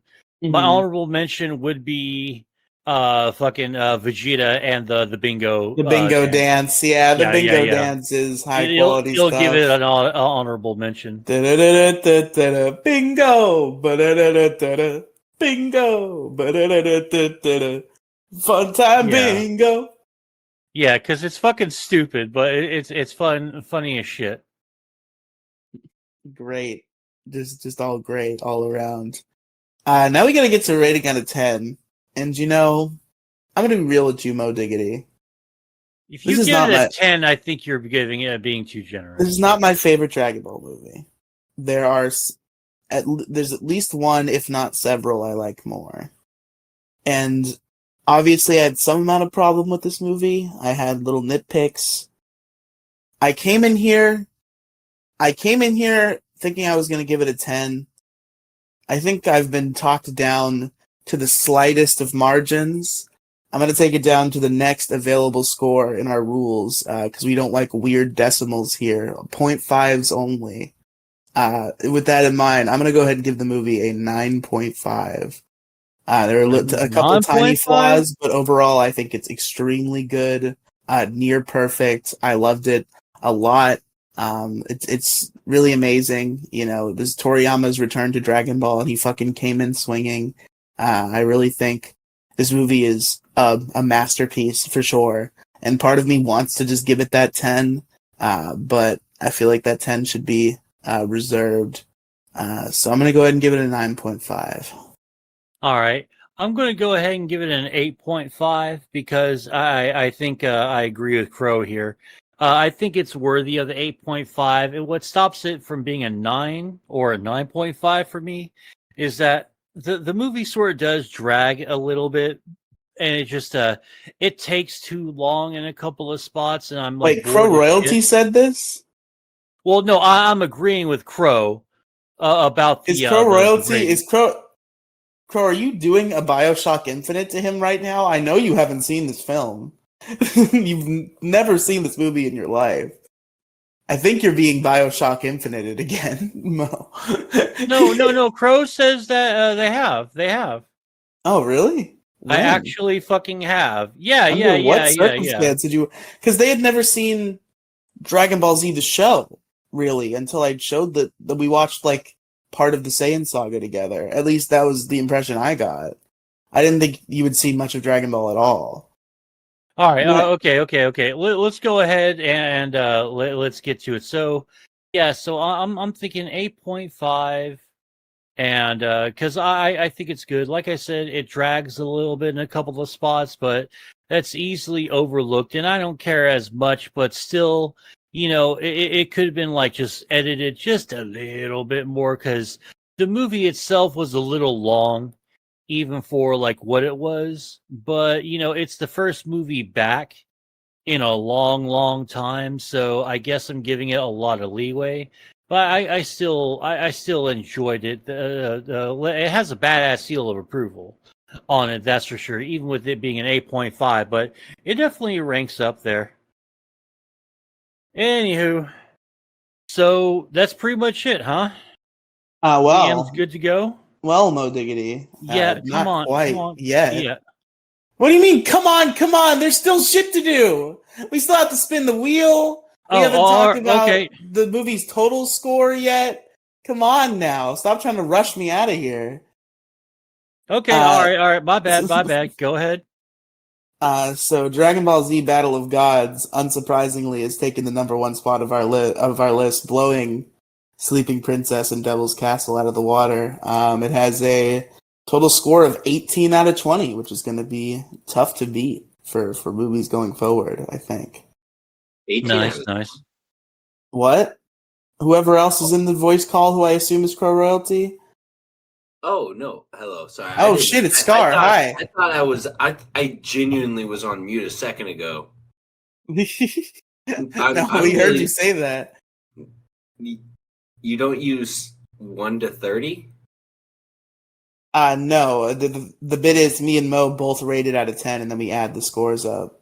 And then that gives us the out of 20 score. Oh, my bad. I'm kind of just hopping in here. I gotcha. No worries. Previous knowledge. How's everybody doing tonight? We're doing pretty good. We're doing pretty good. We're actually just wrapping everything up because I gotta go work in the morning. Oh man, who doesn't? Yeah, who doesn't? Who doesn't? I won't get in your way. Sorry, I genuinely didn't mean to be heard. Nah, no problem. No, that's fine, man. All right. Scar's just talking to himself. He has no idea we're peering in. Oh my god, can a man just talk to himself about what he just heard on a podcast? I'd be at work like, Wonder Bread? There's so much more different types of bread. Get over yourself. That's not the worst kind of bread. You ever had bimbo bread? Honestly, this man has no desire to be better. I feel like I liked bimbo bread as a kid. I love bimbo bread. It's Mexican. Hell yeah. That's how you know it's the good shit. Oh my god, they use real sugar. I don't know if I've ever had any of that. I'll have to try that out. We might have it at the HEB over here. That sounds vaguely familiar. Do you know what I'm referencing, Mo? Come on, there's only one thing that Wonder Bread can be. Well, no, I know that fucking what's his name likes to have sex with it, right? Or whatever the fetish is. Yeah. No, I think you're missing on more key components of why that motherfucker is so insane. No, I understand. I get Merlogic's whole bit. It's not just the Wonder Bread. It's the insane. No, he doesn't want to fuck a Wonder Bread. He wants to fuck. He doesn't even want to fuck anybody. It seems like he just wants to look at women that are doing evil things, making Wonder Bread. Bro, it's he's fetishized being red pilled. Yeah, perhaps. But all right, Scar. We can't let you Shanghai this one. We got to start wrapping up. Shanghai. Okay, so when you spin the wheel, I gotta ask, what's your favorite Dragon Ball Z movie of all time? That's going to be a question we're going to be answering at the end of all these fucking reviews. Oh, sure, okay. But I mean, I have a confident answer now, and it's Dragon Ball Super Broly. Oh, that's yeah. Okay, man. You don't like that movie? You like that movie? It was Spin the amazing. wheel. Spin the Okay. wheel. I'll talk too long. Just spin the wheel. All right. I didn't know you had such a deep I'm trying to that be. film. No, I have a deep love for Dragon Ball that you obviously don't have. So just spin the wheel. I'll fight you right now, bro. Oh, you No, fight me no, right no, now? no, no, no. Don't You guys really? are- Mo has work No, tomorrow. please. I gotta go to work tomorrow. Okay. I agree with you, Go Mo. ahead. I'm not even trying to like be. Spin the No, wheel. no. I'm saying it's a. I'm saying that's a Riley. yeah, Yeah, oh, I'm saying that's I, Riley. No, All right. no, I'm also saying it, Charlie. Yeah, go ahead. Spin the All wheel. right. All right, I'm gonna spin the wheel, and I haven't fixed it yet, so there's a chance we land on Battle of Gods or Sleeping Princess and have to respin. But Yeah. Oh, it's all good. It's all good. Let's go. All right. So as the wheel spins, can you explain it to me? Well, it's already done spinning, unfortunately, but it did land on Sleeping Oh my Princess, God, so time to again. respin. So it's got So- every Dragon Ball movie ever on it, and we're watching them all in a random order decided by this wheel. Hey, remember when I Oh, said we were gonna have a really Christ, boring fuck. episode about Yo Son Goku and his friends return? Oh, Well, it seems the wheel has landed on Yo Son Goku and his friends return. Christ. Okay, I guess that's just how it fucking goes. That's the way. Yeah, we have to watch goes. them all eventually. So join us next time for Yo Son Goku and his friends return. When are we gonna do that one, Mo Diggity? I gotta hold you accountable live on air. Oh, you fucking like lick my balls with your accountability communism. Fuck off. Well, I'm kind of busy this weekend, so It's fine. Monday, Wednesday. Next Wednesday or Thursday, maybe we can do something. Those would both work for me. I think we can plan for. Oh wait, no, Thursday would not work for me. Actually, I forgot my own schedule. Wednesday it is. All right. So, fellas, Crow Yes, says Scar? I'm going to watch. Hold on. Crow says I'm going to watch this movie and try to join in. That's what he wants to do Wednesday. I would All love right. to also hear Crow join in. Man, Well, I would guess love I'm to know outvoted. more. I was gonna say no, but I guess I'm outvoted. So, Crow, I Yeah. suppose you're invited to join So, us. I want to say something. I'm a huge Dragon Ball fan, and while I disagree with you, Riley, Mo has to go to work, as we said 3 times now, 4. I think that what you guys are doing is very interesting. I have a lot of friends that like Dragon Ball, and you're watching this and you're reviewing it. Yes. I'm gonna do the same thing. I'm a Dragon Ball fan at heart, but my goal, I'm gonna come at you adversarially because I think that you guys have some shit opinions on Dragon Ball, but I like you as friends. I All really now that I want to figure out if I can hack the wheel decide to land on Super Broly next time because I just Yeah, of course you would say Super Broly when, of course, Broly, the original movie, is the superior. But let's not get into that because Mo has. I'm not even saying that. I'm just saying I want to have. Work. I don't want you to even say nothing because Mo has work. Okay, we're on 5 times now. All right. So I challenge. Mo has work. Stop arguing. Honestly, thank you. So I want to challenge you both to challenge my seniority of Dragon Ball Z because I feel like I don't know. I think you guys are some slop pigs.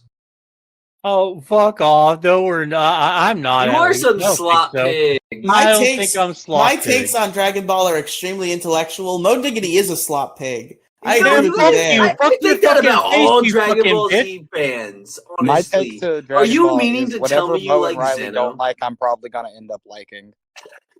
I hate hearing that people talk about it like intellectual property. Why aren't people mad about the fact that what are they doing with Dragon Ball? It seems like they don't know.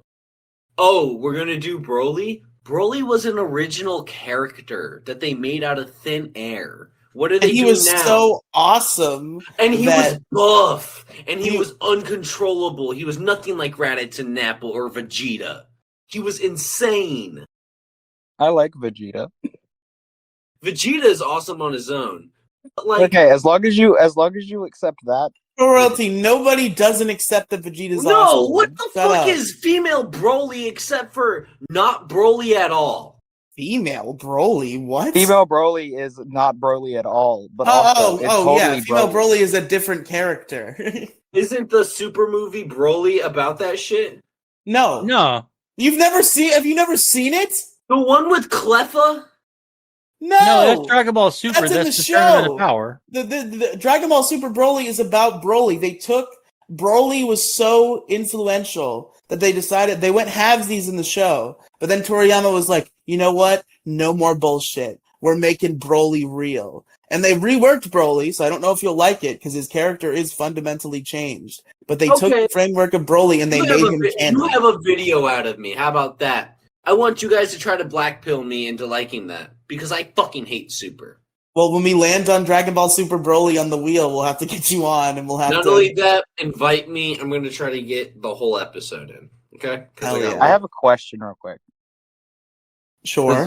Does Yosun Goku and his friends return involve the child that you told me about from Africa?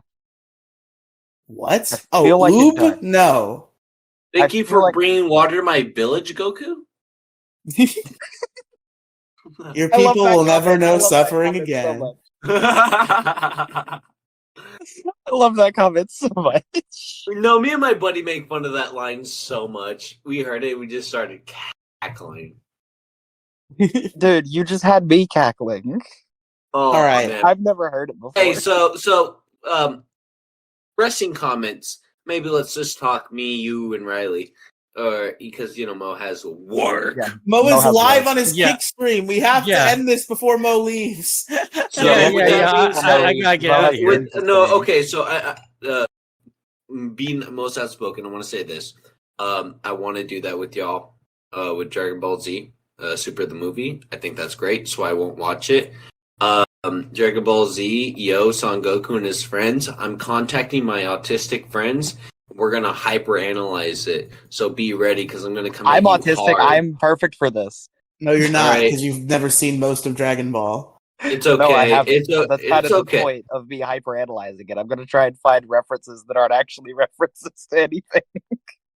Don't worry, I have a team of professional autists straight at the job.